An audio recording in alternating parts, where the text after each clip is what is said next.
L'Ayurveda Sourire, une émission présentée par Gwenaëlle Battard, praticienne en médecine ayurvédique, herbaliste, auteure et conférencière.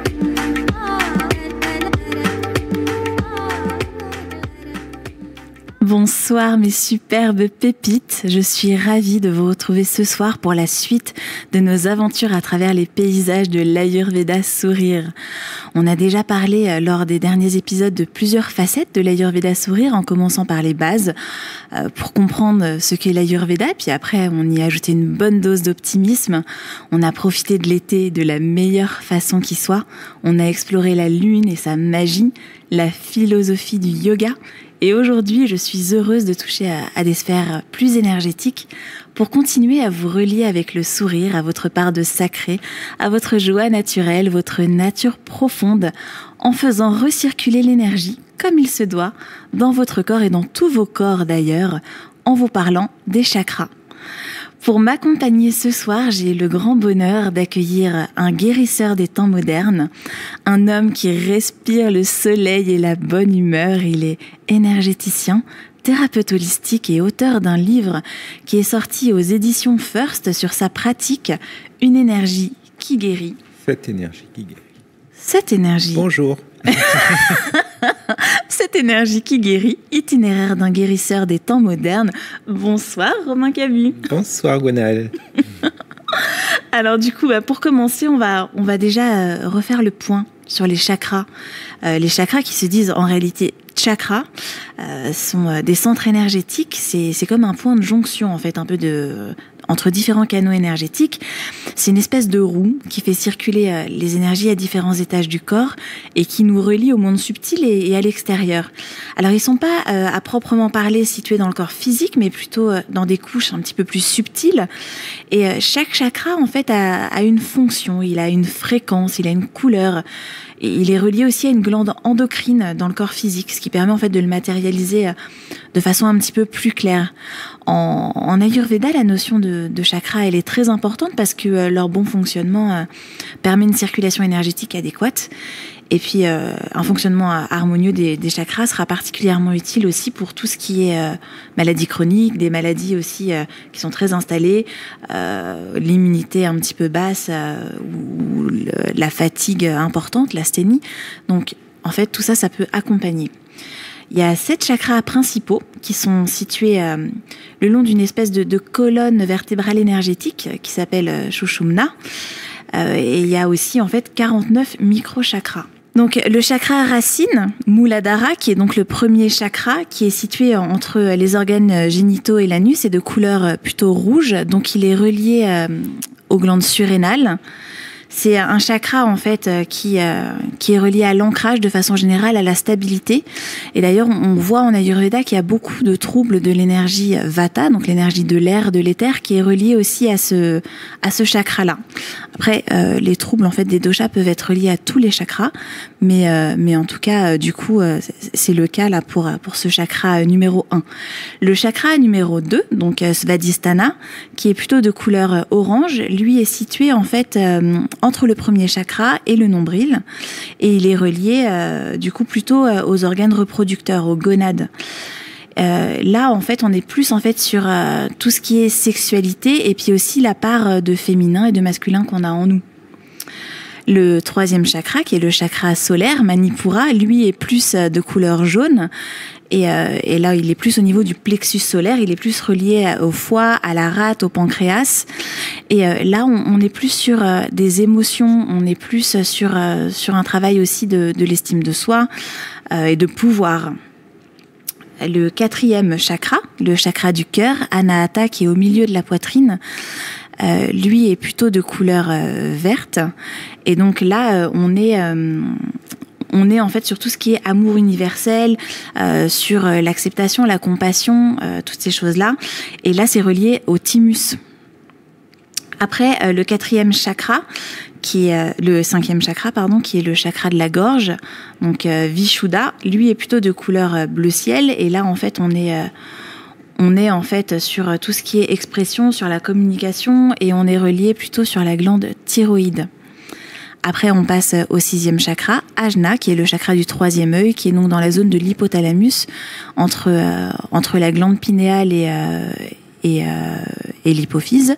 Et du coup, là, on est sur tout ce qui est intuition, clairvoyance, et on est sur de la couleur plutôt indigo. Et après, le 7e chakra, le dernier chakra, le chakra coronal, qui s'appelle Sahasrara. Là, on est en fait sur plutôt une couleur violette, c'est le lotus aux 1000 pétales. Et là, c'est tout ce qui est vraiment la spiritualité dans le sens de l'unité avec le tout. Et là, c'est vraiment en fait se relier vraiment au divin. C'est au niveau de la fontanelle, c'est un petit peu au-dessus de la tête. Ça fait d'ailleurs un peu comme les cercles, en fait, les auréoles des anges. Donc voilà.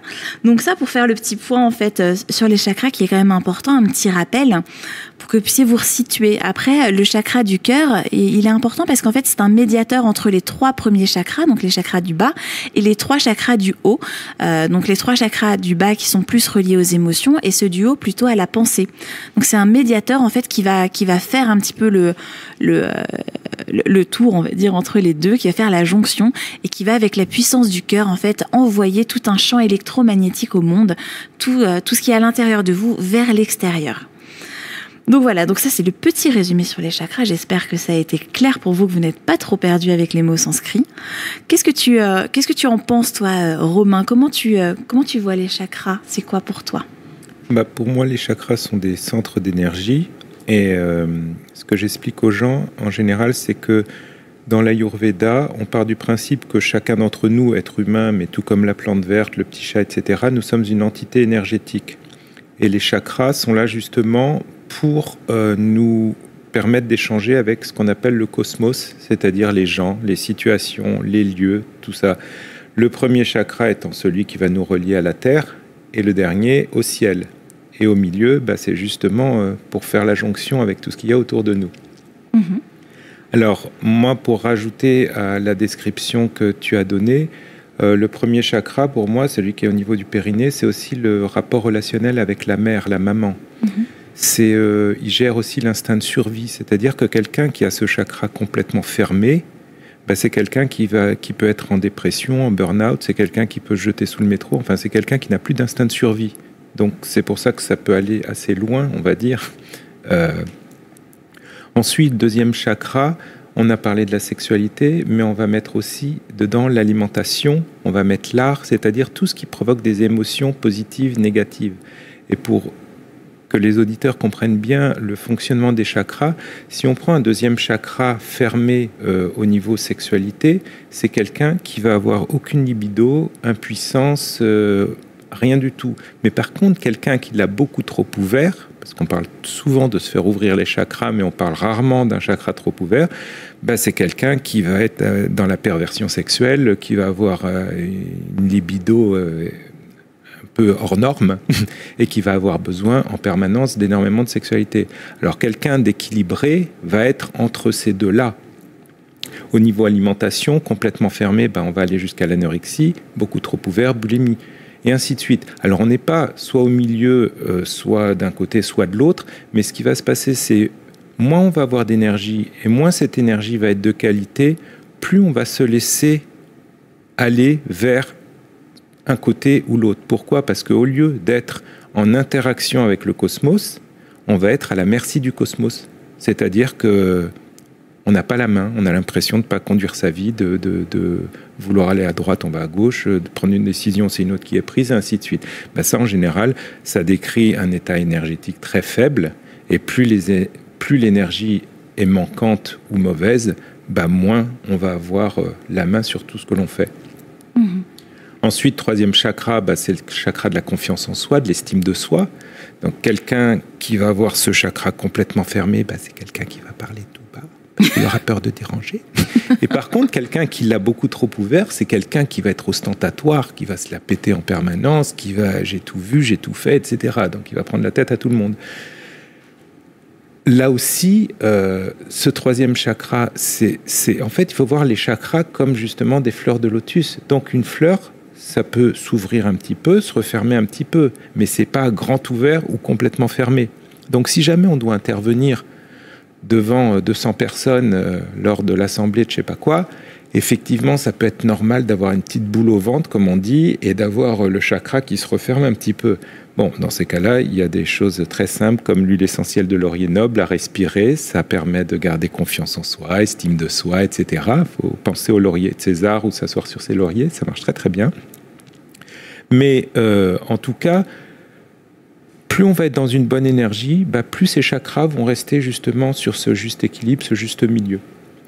Niveau du 4e chakra, on va parler de l'amour. Alors, comme tu l'as précisé, c'est l'amour universel. Donc, c'est pas uniquement le chéri, la chérie, etc. C'est l'amour parental, filial. C'est l'amitié. C'est en fait toutes les formes d'amour. Quand on fait ce que je fais, c'est-à-dire des soins énergétiques, on est dans l'amour universel. Quand on fait ce que tu fais également, on est dans l'amour universel. Alors, quelqu'un qui va avoir ce chakra complètement fermé, n'aura rien à foutre de personne parce que c'est cœur de pierre et ainsi de suite.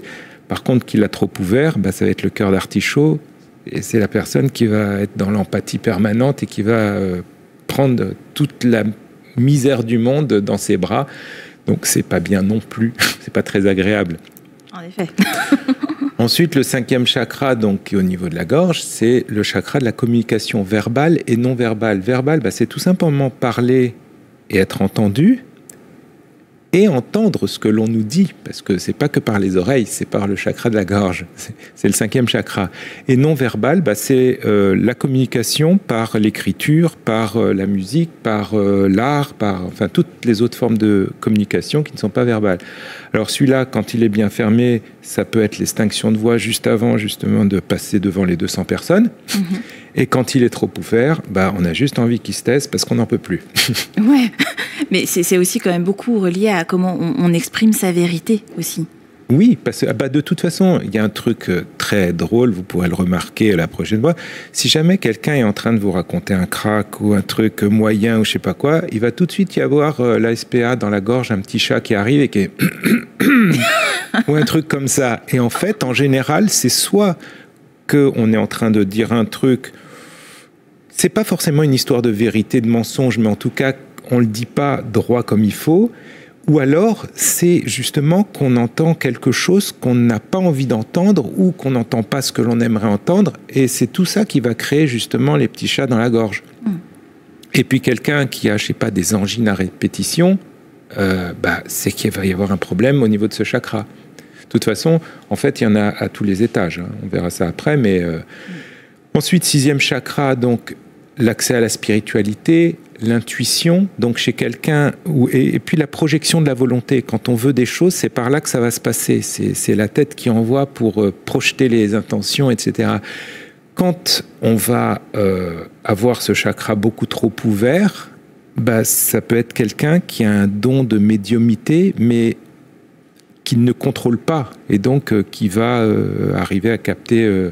les maladies de chacun, ou voir quand quelqu'un va mourir, ou avoir des dons de voyance, mais qu'on n'arrive pas à gérer.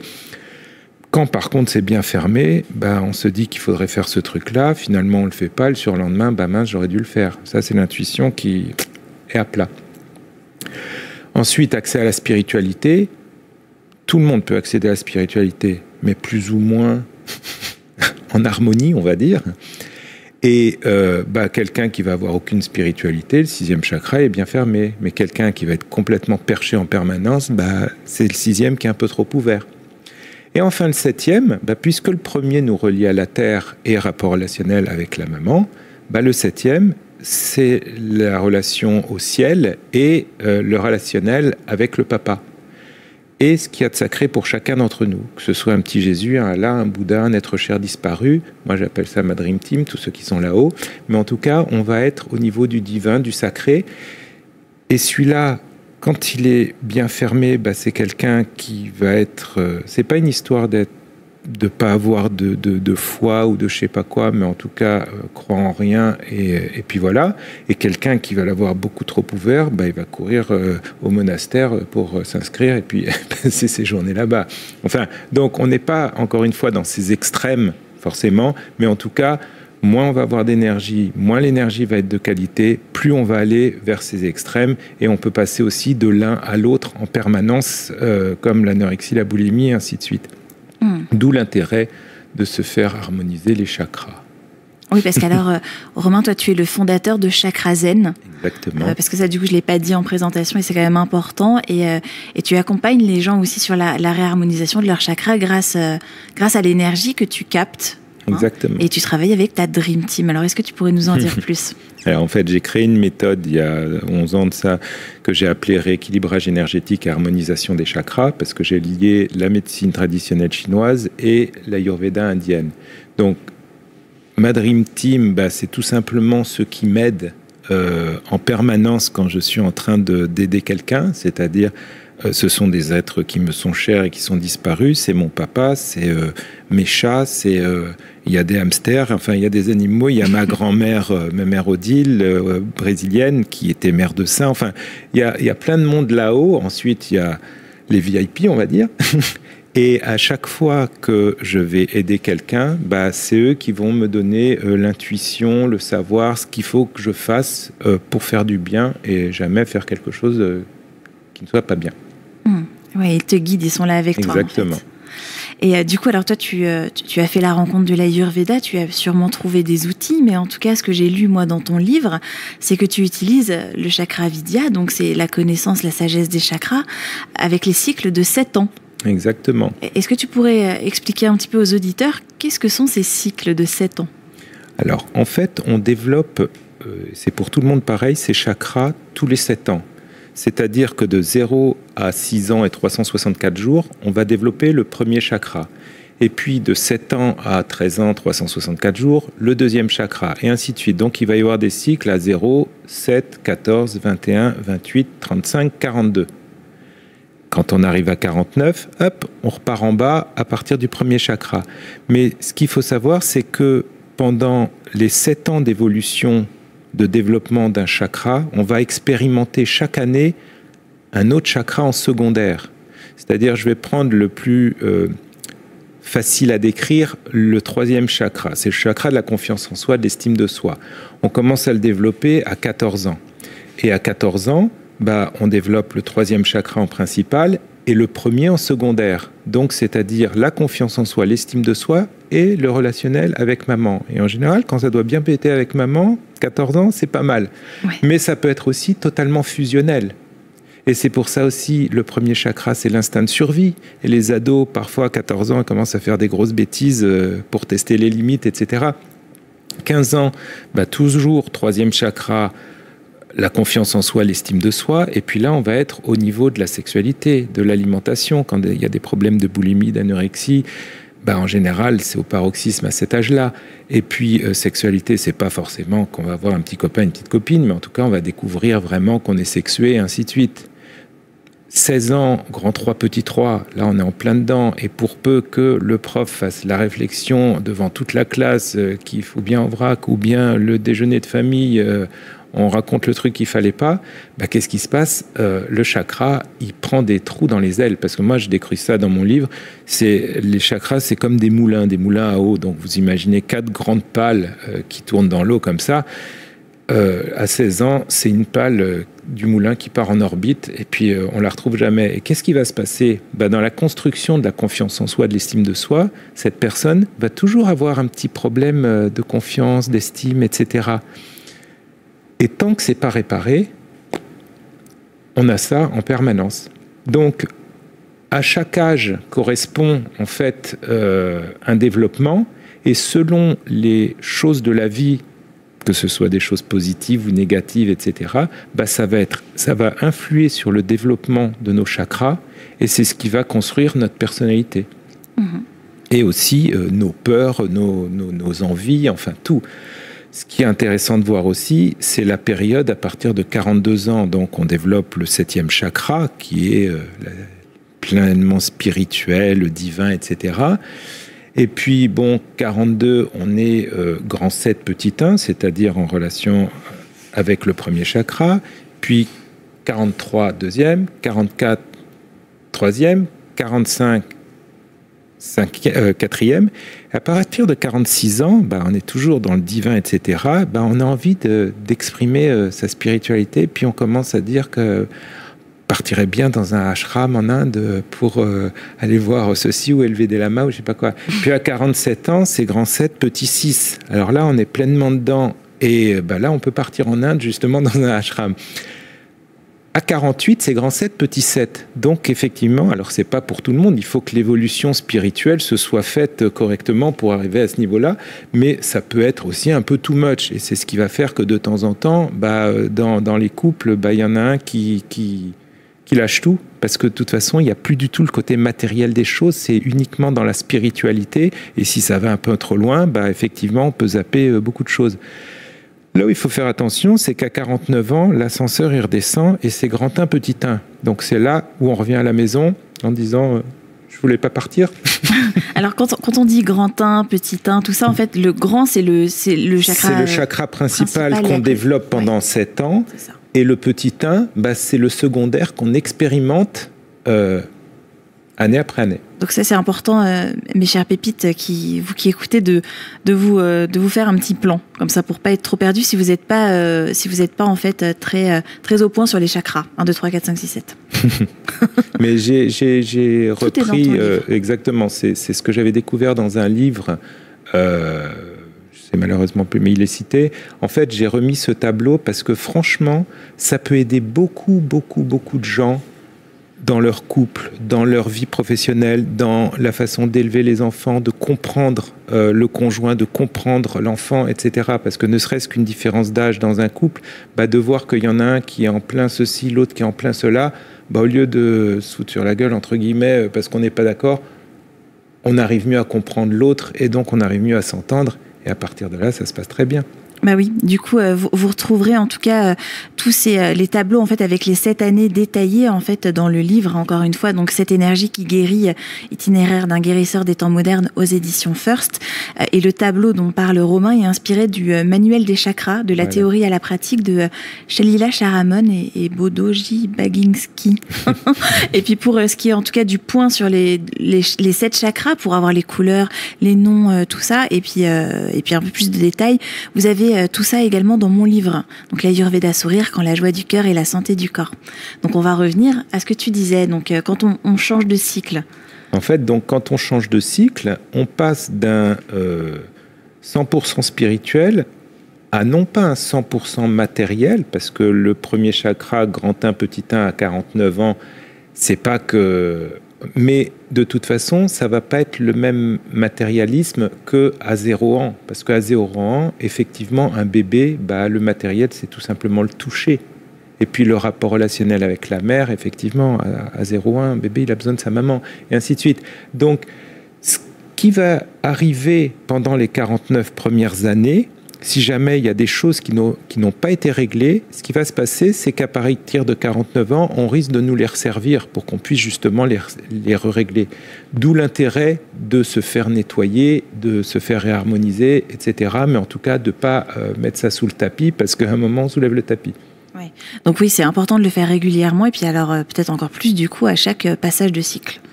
Mais en encore tout cas, plus, effectivement. Régulièrement. Et alors toi, comment tu travailles du coup sur les chakras ? Comment tu agis dessus ?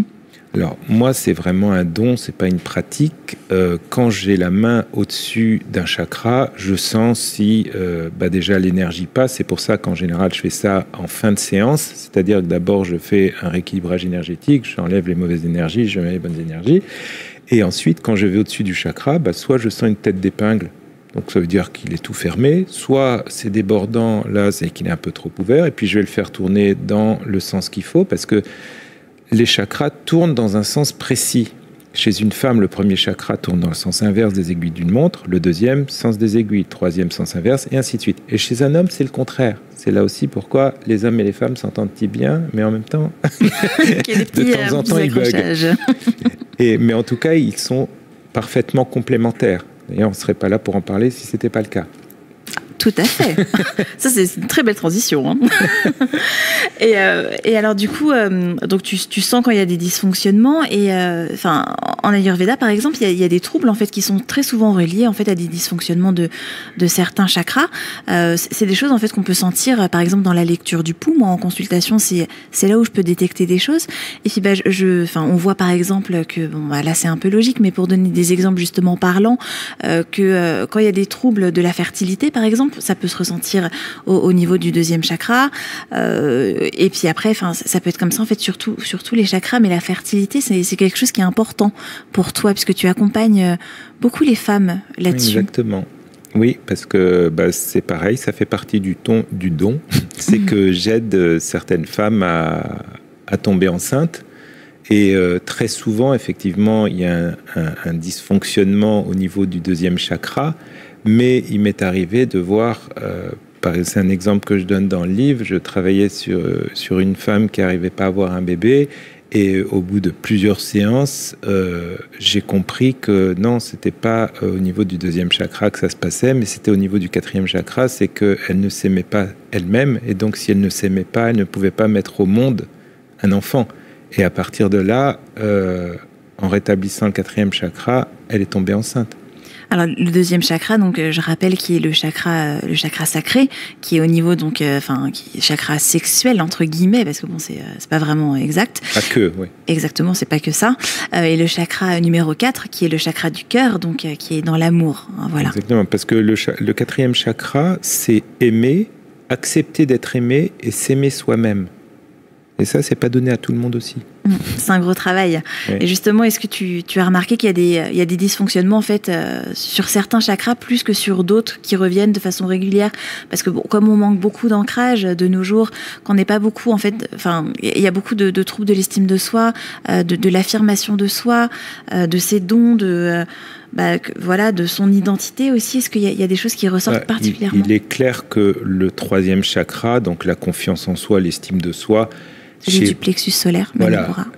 Chez beaucoup de gens, c'est pas forcément qu'il en vraque, mais en tout cas, il bug un peu. Mais comme j'expliquais, c'est celui qu'on développe de 14 à 21 ans, et l'adolescence, ça peut être un long fleuve tranquille, mais ça peut être aussi un peu compliqué. Donc, c'est pour ça qu'en général, c'est un chakra qui a bien morflé. Le chakra du cœur aussi, parce que en amour, j'ai envie de dire, il y a des ailes de moulin qui peuvent sauter. Donc, il n'y a pas un chakra sur lequel je travaille plus, mais en tout cas, ceux qui sont très souvent, de toute façon, à régler comme on règle une horloge, c'est très souvent le troisième et le quatrième chakra pour moi. Oui, parce que tu disais, en fait, souvent tu compares les chakras à un panneau électrique. Exactement, parce que pour bien comprendre, parce que comme tu le disais, il y a aussi des chakras, des micro-chakras, voilà. Ouais. Mais les 7 chakras principaux, en fait, il faut imaginer, parce que moi, c'est sur ceux-là que je travaille pas sur les micro-chakras, parce que les 7 chakras principaux, c'est un peu le tableau électrique de la maison. Donc, il y a un plomb pour le salon, un plomb pour la salle de bain, un plomb pour la chambre, un plomb pour la cuisine. Moi, je vais réparer là-dedans. Ensuite, s'il faut aller changer une ampoule ou réparer une prise dans la cuisine, on peut le faire soi-même. Donc, tout simplement, en harmonisant tous les chakras, c'est vrai que la métaphore que je donne dans le livre et que j'explique assez largement, c'est en fait, il faut voir l'énergie comme l'eau d'une rivière. Et cette rivière, il peut y avoir des trucs qui tombent dedans, que ce soit une rupture, un licenciement, un décès, etc. Et les chakras comme des moulins à eau bordent la rivière. Donc, quand on a une belle rivière avec une belle eau translucide et puis des beaux moulins qui tournent dans le bon sens, tout va bien. Et s'il y a quelque chose qui tombe dedans, avec l'énergie des moulins, ça glisse.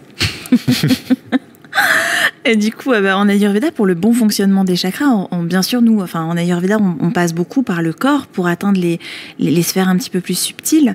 Donc, on recommande bien évidemment une alimentation adaptée, une hygiène de vie aussi qui sera bonne pour la personne en fonction de sa constitution.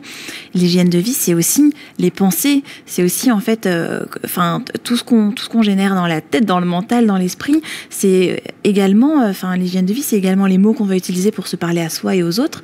parce que les mots ont une résonance sacrée, comme je vous l'ai déjà dit, mes pépites lors de mes autres émissions.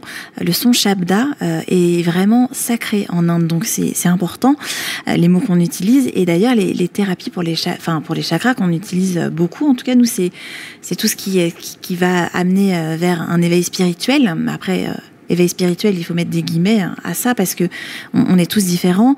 C'est bien sûr donc l'hygiène de vie, les pensées, tout ce qu'on va faire pour soi. Et puis il y a aussi les sons, les mantras, et puis la méditation et la respiration. Du coup, toi, qu'est-ce que tu recommandes pour un bon fonctionnement des chakras ? Déjà de prendre soin de soi et puis des autres, parce que ça s'oublie de plus en plus. Ouais. Et puis on est reliés de toute façon. Exactement. Donc, mais étant donné, comme tu disais, des pensées positives, c'est vrai que déjà, si on essaye de ne pas penser négativement, il faut savoir que toutes les pensées qu'on envoie, mais pour soi-même comme pour les autres, c'est un boomerang qu'on balance dans l'univers. Et un boomerang, il y a un moment ou un autre, ça revient. Donc, si on n'a pas envie de se prendre un truc négatif dans la tête, faut penser positif. Tout simplement.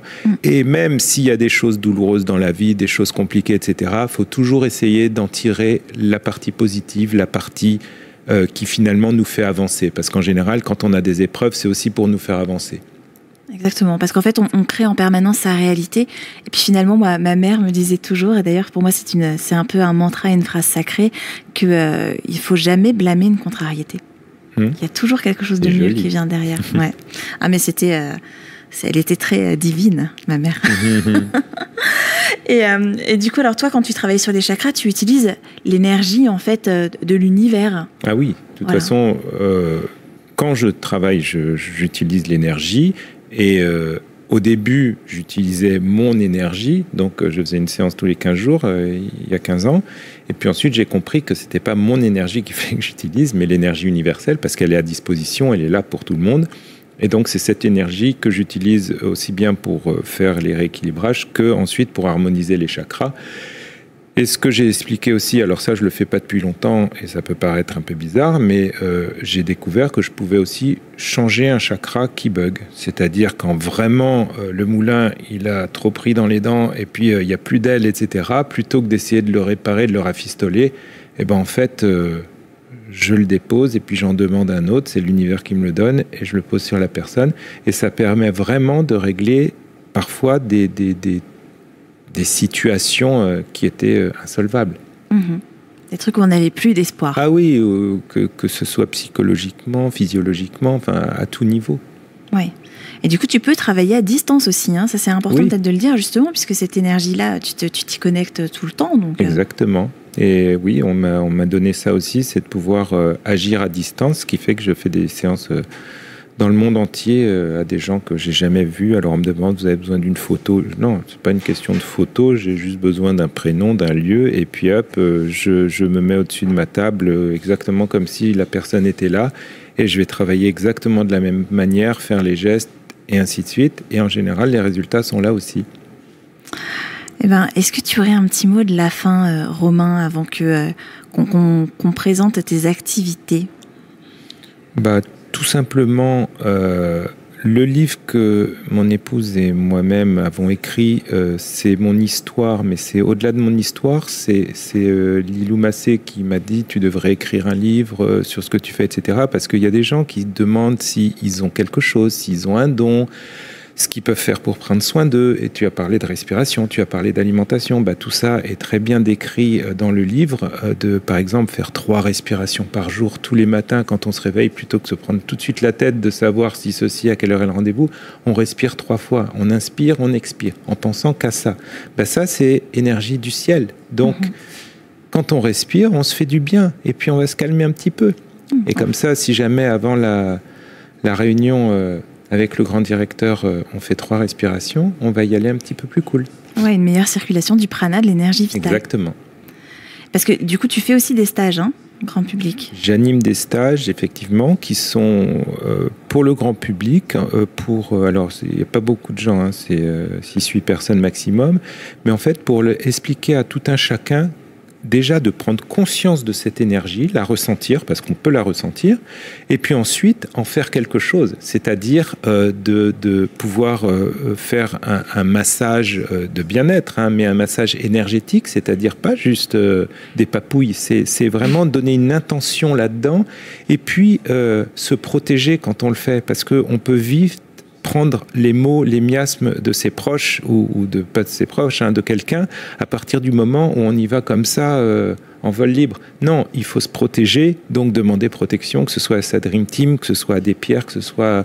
Peu importe, chacun voit midi à sa porte, mais en tout cas, j'explique tout ça, c'est-à-dire comment déjà capter cette énergie, qu'est-ce qu'on peut en faire, et à partir de là, faire un massage qui est agréable et qui va apporter de l'énergie à la personne, et puis dégager quelques petits trucs qui n'ont plus rien à faire là.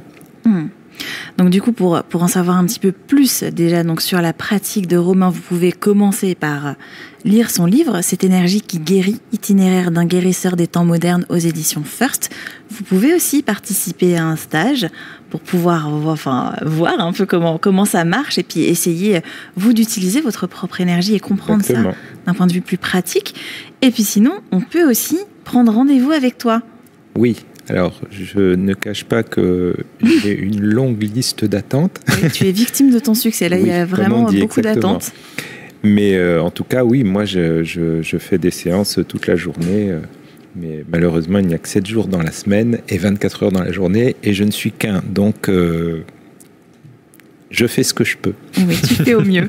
Donc du coup, il faudra vous armer d'un peu de patience et passer par le site. Du coup, exactement, oui. Toutes les prises de rendez-vous en passant par mon site internet www.chakrazen.com. Donc c'est H-A-K-R-A, les chakras, et Z-E-N.